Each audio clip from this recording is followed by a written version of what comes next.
Eh bien, écoutez, bonjour à tous. On va démarrer cette session par une question peut-être un peu énigmatique.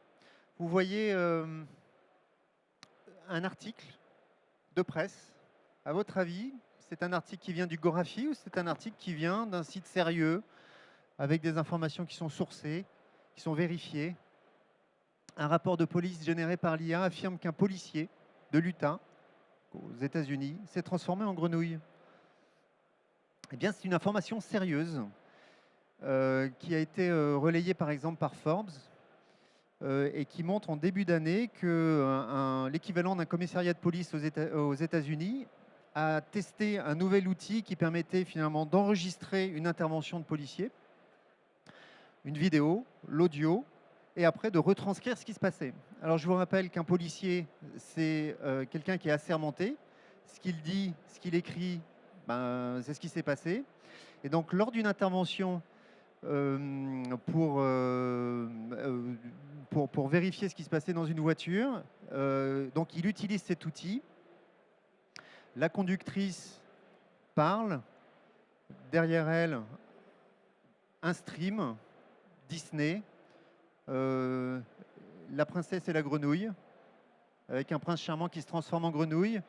L'IA capte tout, n'arrive pas à contextualiser, prend les différents contextes et considère qu'un policier s'est transformé en grenouille lors de l'intervention. Alors pourquoi ce commissariat teste cet outil? C'est tout simplement pour gagner en productivité, gagner en rapidité, que le policier finalement ne fasse plus de bureaucratie et qu'il n'ait plus qu'un bouton à appuyer pour pouvoir envoyer dans le système judiciaire ce rapport. Alors là, on commence à avoir le lien avec la production, la mise en production d'un logiciel, d'un code source. C'est-à-dire qu'un développeur n'est pas assermenté, mais par contre, ce qui pousse en production, surtout quand c'est une application critique, ça peut être intéressant qu'il n'y ait pas de problème de contexte. Or, comme vous le savez, il y a de plus en plus d'IA qui arrivent au niveau du développeur et les développeurs codent de moins en moins. Donc, c'est le sujet de cette session qu'on va faire avec Sophia et moi-même, Frédéric. On travaille chez Checkmarks. On est un éditeur spécialisé dans la sécurité applicative. Donc on va voir quel est le coût caché dans le développement de coder de plus en plus vite, voire même à la vitesse de l'inférence. Alors en ce début d'année 2026, une nouvelle tendance. 2025, c'était les vibe codeurs. 2026, c'est les ingénieurs IA. Un ingénieur IA, c'est quelqu'un qui finalement a une autre posture vis-à-vis du code, plutôt que d'être un pisseur de code, comme on faisait généralement avec les vibe codeurs. C'est-à-dire en fait, on va très vite. On va avoir une autre posture et on va commencer à faire confiance à la machine qui est de plus en plus efficace. Les LLM sont de plus en plus efficaces pour coder. Et on va commencer à avoir des problèmes que vous voyez dans la presse. C'est-à-dire que, je ne sais pas s'il y a beaucoup de développeurs dans la salle. Moi, je suis ancien développeur. Regarder du code pour faire une revue de code, regarder des centaines de litres de code, ça casse la tête. Par contre, regarder des spécifications impromptes et puis suivre au fur et à mesure, version après version du prompt, je rajoute une fonctionnalité, etc. Mais ça se comprend tout de suite. Donc finalement, on n'a qu'une envie, c'est de plus lire le code, mais faire confiance à l'instruction qu'on va donner à la machine. Et donc, vous avez des confessions comme, moi, je pousse en production du code que je ne lis plus, je ne comprends pas le code. Et puis, vous avez ce fameux Peter qui est assez connu. C'est celui qui a inventé OpenClaw, vous savez, l'assistant automatique. Lui, il dit ça, il dit, mais moi, je pousse en production du code que je ne lis plus. Et vous savez qu'OpenClaw, c'est un nid à un problème. Donc, je vous déconseille d'utiliser ça chez vous. Alors, la réalité du code, elle est complexe. Et quand vous êtes un ingénieur IA et que vous commencez à faire confiance à la machine, vous ne voyez peut-être pas forcément ce qui se passe et ce qui est poussé en production. Et puis, il y a une espèce d'hubris actuellement chez les éditeurs comme Anthropic qui, pour aller à la vitesse de l'inférence, ont commencé à pousser des nouvelles fonctionnalités, des produits extrêmement rapidement sans vérifier ce qui se passe. À la limite, ils le savent, mais business first. Donc, par exemple, un cas d'usage, une vulnérabilité qui était présente dans Claude Code, qui est un outil qui permet d'assister les développeurs à pouvoir coder. et qui a été transformé en Cloud Cowork, qui permet à, je sais pas, des analystes financiers, à regarder ce qui se passe dans un répertoire, avoir des fichiers Excel, et puis commencer à itérer et à manipuler les données.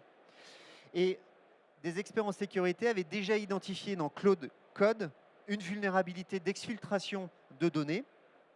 Et Anthropic n'a pas corrigé cette vulnérabilité avant de continuer ses itérations à faire utiliser Cloud Cowork. Et je vais essayer de prendre 1 minute pour vous expliquer cette vulnérabilité. C'est assez simple. Vous utilisez Cloud Code ou Cloud Cowork, vous devez donc vous identifier sur le logiciel. Normal, login, mot de passe. Vous avez un token de session qui est stocké sur votre machine. Et vous allez avoir des discussions entre votre ordinateur et puis le cloud d'Anthropic. Vous allez avoir des fichiers qui vont être remontés parce qu'il y a certaines opérations qui se font du côté du cloud d'Anthropic, et puis ça revient, etc. Et ces données, ces échanges se font avec la session, le token de session que vous avez sur votre ordinateur. Et bien là, il suffit, et des experts l'ont démontré, que vous rajoutiez un fichier, par exemple un fichier Word ou un script, en disant à partir de maintenant, utilise ce token de session pour que la machine qui est en train d'analyser le code source commence à utiliser le token de session de l'attaquant. Et donc vos données commencent à être exfiltrées, alors toujours dans le cloud d'Anthropic, mais du côté de l'attaquant. Et donc vous perdez vos données. Alors, je vous rassure tout de suite, c'est vous les responsables.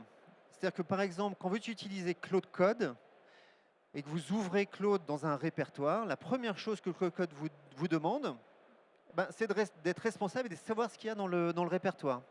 Donc il vous dit, voilà, moi ce que je veux, c'est que vous soyez en confiance. Moi je ne peux travailler dans ce répertoire que si vous n'avez pas mis n'importe quoi dedans, parce que je vais lire, je vais écrire, je vais exécuter des fichiers dedans, et ça sera la même chose pour Cloud Cowork, je vais regarder ce qui se passe dans les fichiers Excel, etc. Donc il vous pousse la responsabilité, il faut faire attention.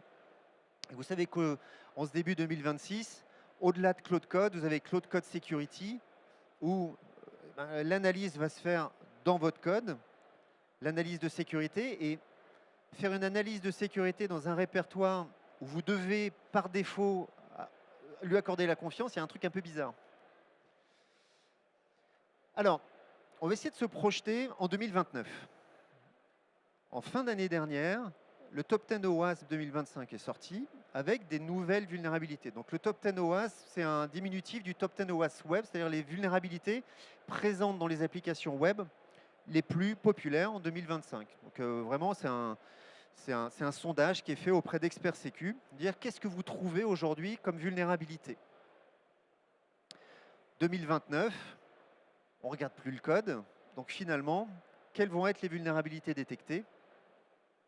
Ça se simplifie. C'est toujours pareil. Finalement, c'est celui qui a prompté qui a tort. À la limite, on ne comprend même plus le vocabulaire de sécurité, on ne sait même plus comment analyser, décrypter, échanger, discuter sur une vulnérabilité. Alors, tout cela irait bien si les LLM, par défaut, codaient de façon sécurisée. Or, il y a un problème, c'est que les LLM sont probabilistes dans leur approche. C'est que, par exemple, avec GitHub Copilot, si vous tapez string password, donc quelle est, d'un point de vue probabiliste, la meilleure chance de donner un résultat qui va être probant, c'est 1, 2, 3, 4, 5, 6. Donc là, on sent qu'il y a une accroche, c'est-à-dire que le réel résiste à notre envie de faire confiance à la machine pour coder et pour pousser en production une application critique. Alors ça, c'était un exemple simple. Mais je vous invite à aller sur le site baxbench.com, qui est un benchmark. Alors, il y a beaucoup de benchmarks de LLM. Là, ce benchmark permet de vérifier si la solution qui est proposée par le LLM, sur des centaines de prompts, si la solution qui est apportée est correcte, c'est-à-dire ce qui avait été demandé, ça a été réellement exécuté par la machine. Donc, ce sont des tests end-to-end, c'est-à-dire que de bout en bout, ils vont tester si, je ne sais pas, code-moi un login, un mot de passe, enfin une authentification, il faut que quand je tape admin, il faut qu'à la fin, il y ait une identification. Et si c'est admin, enfin je ne sais quoi, ça ne va pas se faire. Donc il y a vraiment des tests end-to-end qui permettent de vérifier si la réponse est correcte et s'il n'y a pas de vulnérabilité. Donc c'est pareil, ils ont un dataset avec dedans des CWE qui vont tester pour vérifier si le LLM a créé la vulnérabilité ou pas. Et vous voyez que même les meilleurs modèles, donc là ils ont fait ça en fin d'année, donc c'était Opus 4.5, même les meilleurs modèles apportent pas la solution attendue pour qu'on puisse leur faire confiance. Donc l'ingénieur IA qui dit mais moi je fais confiance, je pousse en production, on n'y est pas. Alors ce qu'on peut identifier à l'intérieur du code dans ce benchmark, c'est principalement ce que les LLM font, c'est des patterns qui sont non sécurisés. C'est-à-dire, en fait, ils ont une approche où ils ne vont pas comprendre que dans le contexte de l'application, ce qui a été développé correspond à ce qui était attendu. Donc, c'est des patterns qui ne sont pas sécurisés, des mots de passe écrits en dur, des problèmes d'authentification. Et puis surtout, la puissance des LLM se base sur tout l'écosystème open source. Donc, quand vous allez commencer à développer une application front, vous allez utiliser, le LLM va utiliser React, je ne sais quel Angular, etc. Et si vous essayez plusieurs fois le même prompt, le LLM ne va jamais choisir la même version de la librairie open source. Ça pose problème parce que vous avez certaines versions de librairie open source qui sont vulnérables. Mais ce n'est pas un sujet. C'est-à-dire que un jour, ça va être la version 2, le lendemain, la version 2.3, 5 minutes après, la version 3. Donc, il y a un problème d'instruction. Et puis, ça va poser certains problèmes. C'est-à-dire que si on commence à développer du code et que l'application est vulnérable par défaut, c'est problématique. Alors, problématique, pourquoi? D'abord, parce que plus vous développez rapidement, plus vous poussez les vulnérabilités en production rapidement. Donc, vous avez une dynamique comme ça, une espèce d'engrenage infernal, où vous allez commencer à avoir le réel qui réagit, qui résiste, et vous allez vous dire, mais je ne comprends pas, j'avais équipé mes développeurs de ces nouveaux outils d'IA, et on n'arrive pas à aller à la vitesse attendue. Parce que, malheureusement, il faut encore faire de la revue de code. Alors, il y a des initiatives, Claude commence à proposer Claude Review, ou pour assez cher d'ailleurs, vous pouvez commencer à faire de la revue assistée, mais la première chose qu'on identifie, c'est que les générateurs vont vite, mais la revue de code est lente. Maintenant, vos entreprises ont équipé des centaines de licences de GitHub Copilot, de Claude Code, de Gemini, je ne sais quoi. Mais par contre, les outils de sécu, ils ne vont pas à la même vitesse. C'est-à-dire que vous avez toujours des outils de sécu applicatifs qui, par exemple, vont faire un pen test, vont faire des analyses SAST, souvent dans votre CI/CD. Et donc, cette productivité que vous gagnez à développer avec ces outils, vous le perdez parce que vous n'avez pas les mêmes outils qui permettent de pouvoir répondre à la sécurité à l'échelle. Et puis enfin, c'est ce que je vous disais tout à l'heure, plus vous déployez rapidement, plus vous avez des vulnérabilités rapidement en production, et donc plus vous devez revenir en arrière, faire les corrections. Donc le rework aussi va nuire à la productivité. C'est-à-dire que la vulnérabilité, il va falloir la corriger, redemander au LLM de la corriger, etc. Alors, la réponse à tout ça, l'industrie attend à ce qu'à un moment, on automatise la revue de code sécurisée. C'est-à-dire que toutes les vulnérabilités qui vont être détectées par les outils internes, les Claude Code, etc. et que par défaut, le code soit sécurisé. Alors, si vous avez des bons yeux, vous verrez que l'approche de Claude Code Security, c'est de dire on va faire un travail de suggestion. Donc, on va faire tourner avec un coût non négligeable de tokens. Donc, c'est là aussi que ça coûte cher, en fait, finalement, de faire tourner un LLM par rapport à un outil SAST. Mais surtout, ça va être pour la revue de code humaine. Donc, on n'en est pas encore à dire la revue peut remplacer l'humain. Donc, vous vous rendez compte que là, il y a quelque chose qui cloche. Et peut-être que... et puis aussi, ce que j'ai oublié de vous dire, c'est que la promesse marketing qu'apporte Claude Code Security à dire on trouve des vulnérabilités qui ne peuvent pas être détectées avec d'autres outils, quand nos experts commencent à s'intéresser à ces outils et commencent à les tester, on se rend compte que d'abord, ça coûte très cher en token et qu'après, les 0D qui normalement devaient être trouvés par ces outils, finalement n'en sont pas. C'était des vulnérabilités qui étaient déjà détectées. Donc, je vous le dis en 20 secondes, il y a 14 minutes de lecture sur un article. Je vous invite à utiliser le QR code pour accéder directement à notre blog de nos experts en sécurité qui valident regarde, teste et puis adapte nos outils aux nouveaux risques qui sont apportés par l'IA. Donc voilà, donc on a testé finalement Opus 4.6, qui est l'outil qui est utilisé par Cloud Code Security, pour trouver des 0D dans N8N, vous savez, l'outil qui permet d'automatiser les workflows d'IA. Et donc au final, la pêche est assez pauvre, assez maigre, et surtout ça coûte très cher. Donc si la solution n'est pas là, peut-être qu'il faut revenir aux fondamentaux de la sécurité applicative. Et là, je vais passer la main à Sophia, qui va vous montrer et vous expliquer quelle est l'approche de Checkmarx pour finalement s'adapter aux nouveaux risques IA et revenir sur des choses qu'on connaît bien maintenant dans la sécurité applicative, c'est-à-dire ce que vous voyez à l'écran. Et je passe la main à Sophia. Ouais, c'est ça. Oh. Donc bonjour à tous. Donc on a vu quelques chiffres avec Fred, des exemples réels et les limitations d'une revue de code automatisée. Et du coup, la question qui se posera, mais quelle est du coup la vraie solution? Quand on regarde cette balance, on a la productivité d'un côté. On veut livrer plus de code, on veut être rapide. Mais également, on a la sécurité, les revues, les contrôles, la protection qu'on veut mettre en place. Et le piège dans lequel on peut tomber, c'est c'est pas possible d'avoir un équilibre. Parce que si on sécurise, on va ralentir. Et si on livre vite, on va pousser plus de risques, on va avoir plus de risques en prod. Ça peut être le cas, parce que si la sécurité est mal intégrée, les développeurs vont finir par contourner ces outils. Pas par négligence, mais parce que ça bloque leur travail. Et si on optimise uniquement la vitesse, c'est sûr qu'on va pousser plus de vulnérabilité en prod. Mais c'est possible d'avoir cet équilibre entre les deux, et grâce à la gouvernance. La gouvernance va vous permettre d'avoir cette visibilité, d'avoir des métriques et de comprendre ce qui se passe directement dans les environnements des développeurs. Et il ne faut pas se contenter uniquement de la gouvernance. Il faut également adopter plusieurs points de contrôle une approche tout au long du cycle de développement, sans sacrifier une étape par une autre. Et c'est ce qu'on voit ici dans ce slide. Donc là, vous allez me dire, mais on fait déjà du DevSecOps. Sauf qu'aujourd'hui, le DevSecOps avec l'IA n'est plus suffisant. On ne peut même plus parler du SDLC classique, mais plutôt un SDLC qui est drivé par l'agentique.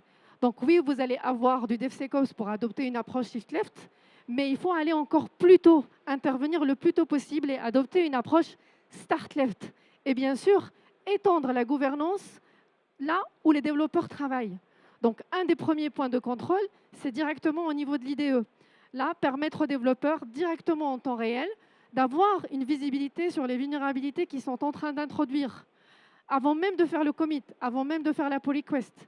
Et là, au moment du commit, pareil, intégrer ces revues de code automatisées, leur donner de la possibilité, par exemple, s'ils sont en train d'introduire des secrets qui, une fois introduits dans le code en prod, c'est difficile de les déprovisionner après. Au moment de la pull request, la demande de merge, là, on peut intégrer des contrôles automatisés qui vont l'utiliser l'IA probabiliste et également des règles déterministes pour pouvoir faire le triage automatique, la remédiation automatique. Et une fois qu'on a fait tout ça, une fois que nos repos sont prêts, faire un scan global et s'assurer que la dette technique est consolidée pour pouvoir agir et prioriser ce qui est le plus important dans l'entreprise. Et bien sûr, au niveau de chaque point de contrôle, il ne suffit pas juste de détecter. Il faut suggérer, il faut remédier, et que ce soit pour le code humain ou que ce soit pour le code qui est généré par l'IA. Et c'est ça la différence entre un point de contrôle unique et un programme AppSec complet. Et je vais vous montrer comment ça peut fonctionner au niveau du point de contrôle numéro 1. Merci Fred. Donc là, imaginez, je vais zoomer un peu. Voilà, donc imaginez, je suis un développeur, je travaille sur mon IDE, je vais utiliser un LLM, un copilot pour générer du code. Donc là, mon LLM va générer du code, mais imaginez avant même qu'il fasse un commit, qu'il fasse un push, il y a des scans qui vont tourner en temps réel, lui montrant que dès le départ, il est en train d'intégrer des vulnérabilités qui présentent un risque.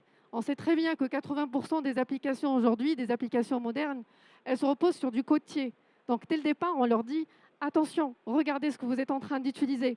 Et même par exemple, vous savez, l'attaque Shayloud qui a visé pas mal de packages NPM, bah, dès le départ, on leur dit attention, regardez ce que vous êtes en train d'introduire comme package malicieux dans votre code. Et ça, votre LLM, quand il va voir aussi ce scan en temps réel, bah, il va vous dire regardez, le plugin d'Eva6 que vous utilisez au sein de cette IDE, bah, ça, je suis en train d'utiliser un package qui est vulnérable et il pourra remédier à l'instant T et vous proposer quelque chose de plus efficace. Et ça va vous éviter le rework, que ça soit là au sein de l'IDE, que ça soit quand l'équipe AppSec va revenir vers les développeurs pour leur dire voilà ce que vous devez corriger. Et quand on réduit ces vulnérabilités dès le départ, bah c'est sûr, bah on va réduire le volume que l'équipe AppSec va voir au niveau des solutions de scan. Et par conséquent, réduire aussi le MTTR. On peut également donner la possibilité de détecter des vulnérabilités au niveau du code. Mais attention, là, ce sont des scans qui se passent au niveau de la machine. On ne peut pas tout détecter. On ne veut pas noyer les développeurs sous un volume explosif de vulnérabilités, mais leur donner au moins une première visibilité. Donc, ce sont des scans light qui vont au moins tourner sur cette machine, scanner le code d'une manière light, donner une visibilité sur les librairies qui sont directes, parce qu'on ne peut pas remplacer les moteurs SAS qui vont faire des analyses complexes, qui vont des moteurs SCA qui vont analyser les librairies transitives. L'objectif, c'est de donner une première couche de visibilité, et comme ça, le développeur, il est conscient. Est-ce que j'accepte le risque ou est-ce que je remédie? Donc, plusieurs types de scanners qu'on peut activer en temps réel sur la machine. Mais comme j'ai dit tout à l'heure, il ne suffit pas de détecter. Il faut aller plus loin, il faut remédier. Et c'est là où on utilise l'IA pour être productif. Ben, on va utiliser l'IA également pour remédier le code, mais d'une manière sécurisée. Et en un seul clic, permettre aux développeurs, et là, ce qui se passe, c'est tout simplement votre LLM qui va interagir avec notre serveur MCP pour pouvoir aller se connecter à la plateforme Checkmarx One. Cette interaction va permettre en fait d'instruire tout simplement le LLM pour dire bah, c'est une vulnérabilité qui a été détectée de type package. Utilisez tel outil pour pouvoir suivre les instructions. Donc Checkmarx va guider votre LLM. On ne va pas vous demander d'utiliser un autre LLM ou notre IA. Ça sera toujours votre IA, mais guidé et instruit par les remédiations qui viennent de la part de Checkmarx. Et là, un point très important, c'est que vos données, ils restent en local. Ce qu'on envoie, c'est plus les métadonnées. Donc la vulnérabilité au sein d'un code qui a été détecté, le nom du package, la version du package. Et en fait, c'est l'IA qui va faire tout le travail pour vous. On va récupérer ces informations. Et sur la base de ces informations-là, on va vous dire, voilà ce que vous devez utiliser dans votre code. Et on ne va pas juste se contenter pour remplacer le package, par exemple, vulnérable par une autre version, mais on va également faire ce qu'on appelle du safe refactoring. Ce safe refactoring, c'est dans le cas où, quand vous remplacez une librairie par une autre, bah, peut-être qu'il y a des méthodes qui ont été remplacées, peut-être qu'il y a des méthodes qui ont été supprimées. Et là, votre LLM va faire en fait le tour de votre code pour aller chercher tous ces impacts sur votre code, quelles sont ces méthodes-là, et les remplacer par les bonnes méthodes qui sont utilisées dans la nouvelle version. Donc, cette phase de safe refactoring, ça peut prendre des heures pour les développeurs pour pouvoir remédier à ça, mais l'objectif, quand on le fait avec LLM, c'est vraiment de pouvoir le faire en quelques minutes. Et comme j'ai dit, quand on le fait en quelques minutes, on reste productif, on est confiant, on est en train de développer un code qui est sécurisé dès le départ. Non seulement on est tranquille, mais également l'équipe AppSec sont tranquilles. Donc là, si je reviens juste au slide pour finir, donc si vous voulez retenir 3 choses, bah, l'IA accélère le code, sauf qu'on ne se rappelle pas, on ne maîtrise pas ce qu'elle génère. On l'a vu avec les confessions des développeurs, on a vu quelques limitations de LLM, et donc ça crée malheureusement un gap entre la personne qui génère ce code et la personne qui doit contrôler ce code. Et comme j'ai dit, il ne faut pas se contenter du shift left, il faut également le start left. Il faut voir ce qui se passe directement en temps réel dans l'IDE. Et la gouvernance, elle ne peut plus être optionnelle. Il faut vraiment savoir ce qui se passe au sein des IDE pour avoir vraiment une couverture globale. Donc, merci, c'était tout pour nous aujourd'hui. Merci pour votre attention. Si vous avez des questions, on est là. Sinon, n'hésitez pas à nous rejoindre au stand E5 pour répondre à ces questions autour d'un cocktail. Et c'est juste là-bas. Parfait, merci beaucoup. On peut vous applaudir bien fort. Merci. Présentation particulièrement bien timée. Merci beaucoup. Donc, E5, je vois qu'on peut vous poser des questions, mais pas que. Écoutez, la salle, je propose, on n'a pas trop de questions parce que vous avez pris tout le temps. Par contre, ils peuvent venir sur le stand E5 pour vous poser des questions.